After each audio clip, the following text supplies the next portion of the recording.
louca. Que loucura isso. Isso aí teve que matar todo o gado da Inglaterra na época. Porque quiseram fazer ela ficar carnívora. Porque para comer o farelo de osso tem que ser carnívoro. E ela é herbívora. Da mesma forma, se eu der colesterol para coelho, eu estou procurando problema meu, porque ele não sabe lidar com colesterol. Nós sabemos.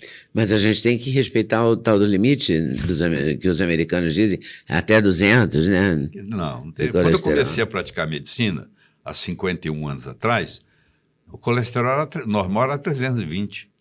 E só vem diminuindo. Você ainda vai ver diminuir mais ainda. Agora está em quanto? 199, 200, não é isso? 200, é. E a gente toma remédio para baixar o colesterol para mantê-lo em 200. Então está errado isso? Está errado. Do seu ponto de vista? Do meu ponto de vista está errado. Eu já escrevi livros sobre isso. Está errado. Falar nisso, quantos livros você tem lá aí que eu já 42. não sei mais? Caramba! Então a gente deve evitar na alimentação. A gente tem que comer carboidrato, proteína, vegetais, legumes, frutas. Deixa eu só te tem que comer tudo. Deixa eu te dar uma de tudo um pouco. Mas isso? Assim, ó. Já ouviu falar em Hara Hashibu? Não, Hara, escreve Hara. H-A-R-A. H-A-R-A. Hara. Hashi, R-A? H-A. H-A-R-A-H-A. Hara Hashibu. B-U. Hara Hashibu. Já ouviu falar disso? Não. Hara Hashibu é uma técnica, já começou no Japão, onde você senta na mesa e não come só 80% do que você queria comer. Ou seja, você mata a fome, mas sai ainda com lugar para mais comida. Então, lá onde tem mais gente longevo no mundo, que é no Okinawa, eles praticam o Hara Hashibu. E isso se espalhou pelo mundo. Você não pode comer para torrar. Você tem que sair dali com vontade, um pouquinho ainda de fome. Você entendeu? E como lá nos ancestrais, quanto mais longe for uma refeição da outra, melhor. Você deve ter ouvido falar no jejum intermitente. Sim. Tá? Hoje tem mais de 1.500 livros no Amazon.com sobre jejum intermitente. Quer dizer, se alguém tiver alguma dúvida, é só procurar. E fala-se que é uma técnica de sobrevivência. Sim, muito importante. Eu já entrevistei um médico cuja mulher teve câncer e ele receitou para ela fazer jejum durante, 30 dias. E ela ficou fazendo isso e ele acha que houve uma remissão. É verdade.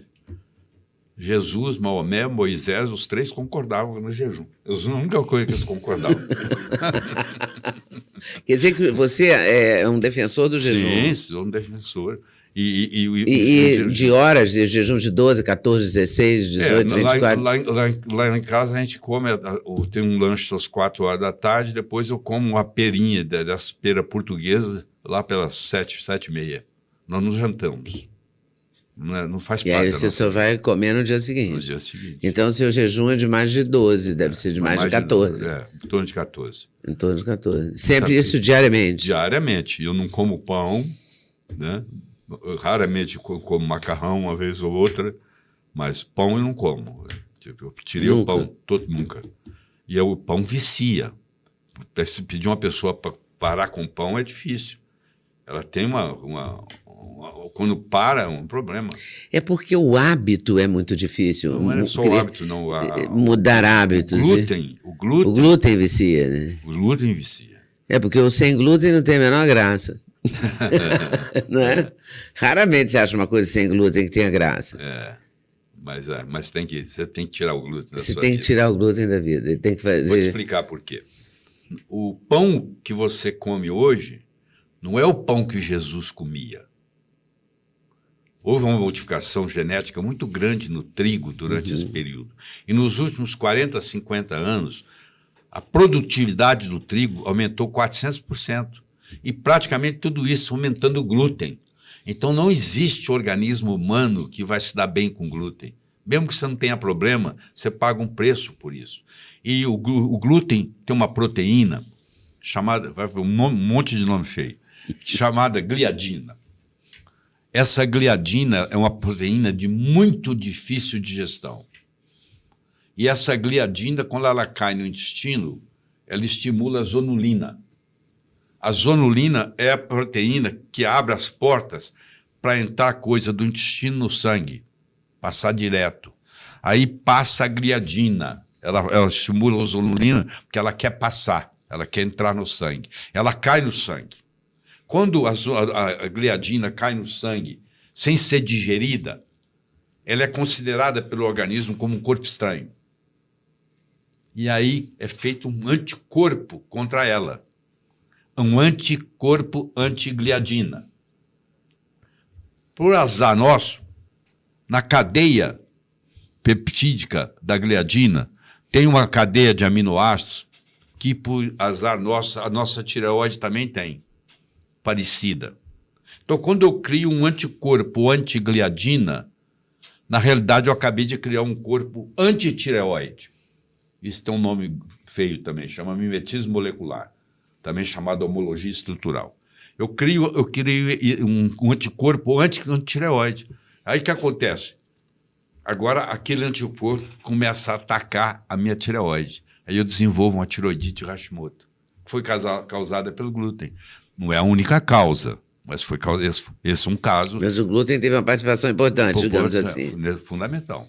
Então, tirar o glúten é essencial. É essencial. Você tem que... É como tirar o açúcar do café, é fundamental? É fundamental. Eu tirei por sua causa. Fez muito Você bem. me explicou os males dos adoçantes, né? À base de carvão, à base de não sei o quê. Eu fiquei tão horrorizada que eu passei uma semana sofrendo, porque a gente sofre um pouco para tirar adoçantes do café.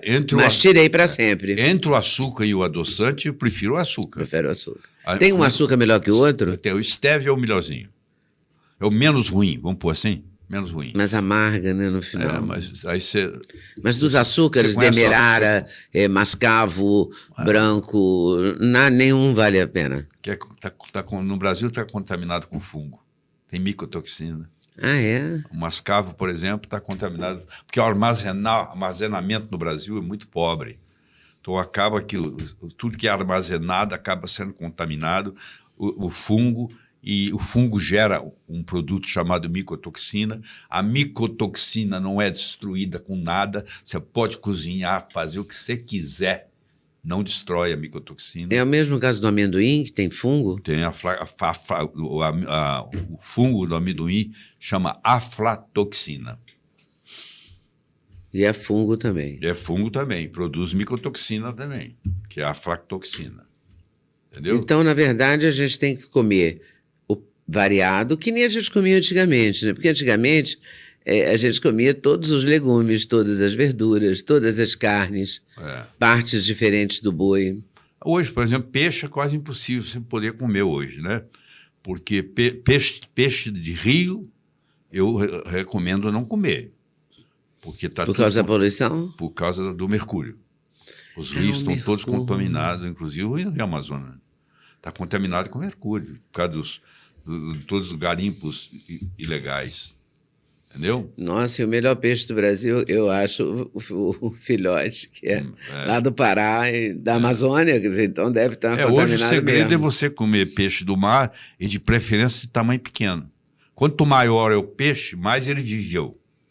O peixe vive pelo tamanho, sabe? Se ele for um peixinho, ele vive pouco tempo.